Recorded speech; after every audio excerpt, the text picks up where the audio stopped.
Next will be Mr. Hudson from North Carolina. Gentleman's recognized. Thank you, Mr. Chairman. Chairman McKeon and Ranking Member Smith, I want to thank you and this committee for the opportunity to share with you some of the national security priorities I hold for the upcoming year on behalf of the 8th District of North Carolina. As I've traveled around communities in North Carolina, people have consistently told me that restoring fiscal responsibility is their #1 priority, and that they sent me to Washington to help force the government to live within its means.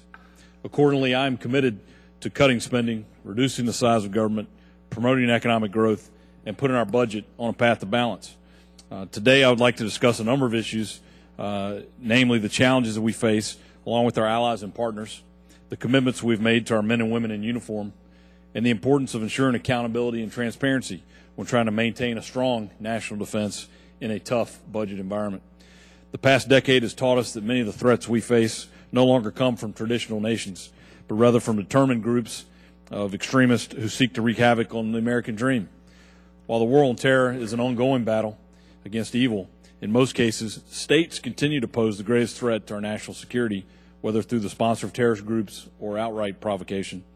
A failure to exercise U.S. diplomatic and military leadership means nuclear states like Iran and North Korea will be able to bully the entire international system. North Carolina is fortunate to be home of over 700,000 proud veterans, and I'm lucky to represent a district that has a strong military presence given its proximity to Fort Bragg. I just returned from a terrific visit to Fort Bragg, and I'm proud to report that some of the finest Americans are working there on behalf of this great nation. The men and women of Fort Bragg have very unique capabilities and a very unique mission. I look forward to working with this committee on behalf of Fort Bragg to make sure their priorities are understood and met. Among these are a number of new centers, including a skills sustainment course building for the Joint Special Operations Medical Training Center, an engineer training facility for the 1st Special Warfare Training Group, a language and cultural center for the John F. Kennedy Special Warfare Center and School.